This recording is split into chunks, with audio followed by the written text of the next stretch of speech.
Isang colonel ng pulisya na dati ay tinitingala, ngayon ay tinuturo umano bilang sangkot sa pagdukot at pananakot. Isang congressman na sa harap ng kamera ay tila tagapagtanggol ng masa. Pero sa likod daw nito ay may lihim na galaw sa mundo ng sabong at sinasabing may kinalaman sa pagkawala ng mga taong naglakas loob na magsalita. Sila ba ay biktima ng intriga o bahagi ng isang mas malalim at maruming laro ng kapangyarihan? Sa videong ito, samahan niyo akong tuklasin ang revelasyon ni Julie Patidungan na dating tauhan ni Atong Ang, na ngayon ay sinusugal ang sariling buhay para maipagtapat ang lahat ng kanyang nalalaman. Anong papel ang ginampanan ni Colonel Malinaw? Paano nasangkot si Congressman Sonny Lagon? At hanggang saan aabot ang katotohanan kung ang kalaban mo na ay mismong sistema? Bago natin ipagpatuloy, ay pwede mo bang i-like ang videong ito dahil napakalaking tulong na po sa aming mga content creators ang inyong pag-like sa aming mga videos. Maraming salamat po. Isa na namang nakakagulat na revelasyon ang lumutang matapos magsalita sa publiko si Julie Patidungan, ang dating tauhan ni Atong Ang. Sa kanyang pagbubunyag, direkta niyang tinukoy ang ilang opisyal ng gobyerno na umano'y may kaugnayan sa pagkawala ng mga sabungero. Isa sa kanyang ibinunyag ay ang dating hepe ng CIDG ng Calabarzon na kinilalang si Colonel Jacinto Malinaw. Ayon pa kay Patidungan, si Colonel Malinaw umano ang nanguna sa pag-raid sa kanyang hideout. Hindi raw ito ordinaryong operasyon ng kapulisan. Sa halip ay mistulang personal na hakbang daw ito para patahimikin siya at kumpiskahin ang anumang ebidensyang maaring ikasira ng imahe ng mga sangkot. Kinuha pa umano ni Colonel Malinaw ang kanyang mga cellphone kasama ang backup phone, passport at perang nagkakahalaga umano ng 1.2 million pesos. Iniwanan lang siya umano ng 7,000 pesos na ayon kay Patidungan ay parang abuloy na lang yon para may maipangtustos sa pansamantalang tirahan ng kanyang pamilya. Ang pagsamsam umano ng mga gamit ni Julie Dundon Patidungan ay hindi para sa investigasyon, kundi para siguraduhing walang lalabas na impormasyon na maglalantad sa totoong kalakaran sa likod ng misteryosong pagkawala ng mga sabungero. Ayon pa sa kanya, ang pagtutok sa kanya ni Colonel Malinaw ay tila may mas malalim pang dahilan.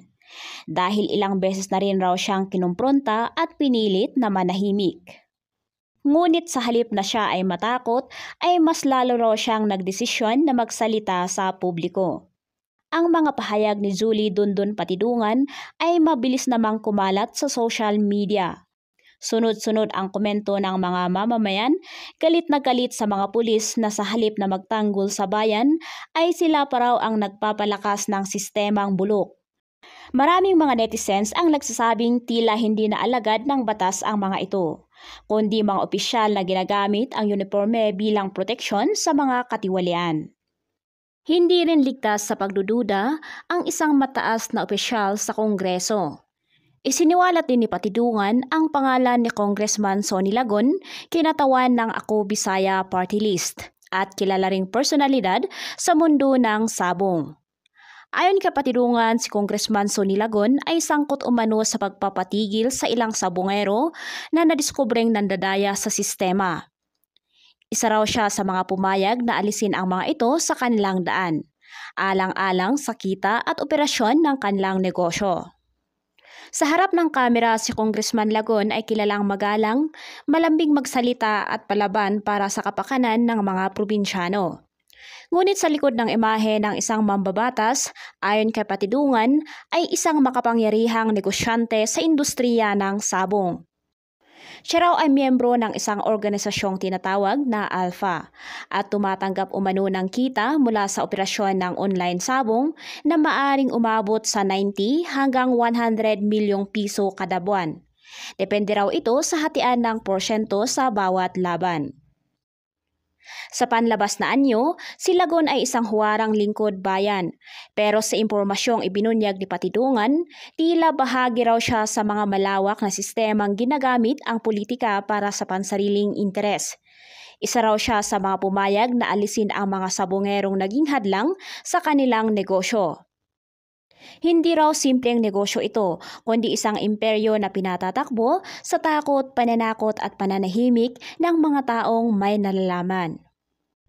Kung mapapatunayang totoo ang mga akusasyon, malinaw na hindi na pera lang ang nakataya kundi ang dangal ng batas at hustisya sa ating bayan. Ang paggamit ng kapangyarihan para supilin ang katotohanan ay isang uri ng pang-aabuso na hindi dapat palampasin. Pero habang si Patirungan ay nagtatago at nananatiling nag-alala sa kanyang kaligtasan, ang kanyang mga pinangalanang sangkot ay tila kampanteng-kampante at parang walang takot sa batas. Sa kabila ng mga revelasyong ito, ang tanong ng taong bayan ay nananatiling bukas. Hanggang kailan magtatago sa likod ng kapangyarihan at koneksyon ang mga opisyal na ito? Hanggang kailan mananatiling tahimik ang mga nasa itaas habang unti-unting nawawasak ang tiwala ng mga mamamayan sa sistemang dapat sanay nagbibigay ng katarungan? Habang patuloy na lumalawak ang listahan ng mga personalidad na sinasabing sangkot sa pagkawala ng mga sabongero, lalo ring lumalalim ang misteryosong bumabalot sa kasong ito. Isa-isa nang lumilitaw ang mga pangalan, mga taong hindi mo aakalaing may kinalaman sa maruming kalakaran. At sa bawat revelasyon, mas lalo ring nagigising ang mga sambayanang Pilipino sa katotohanang may mga tao sa gobyerno na hindi nararapat pagkatiwalaan. Kaya ikaw, ano ang palagay mo sa pagkakadawit ng pangalan ni Colonel Malinaw at Congressman Sonny Lagon? Isa ba itong tunay na pagsisiwalat ng isang whistleblower o bahagi lang ito ng isang mas malaking plano para ilihis ang mata ng publiko sa mas mataas na pangalan sa likod ng lahat ng ito? I-comment mo ang inyong opinion sa ibaba at babasahin natin yan isa-isa.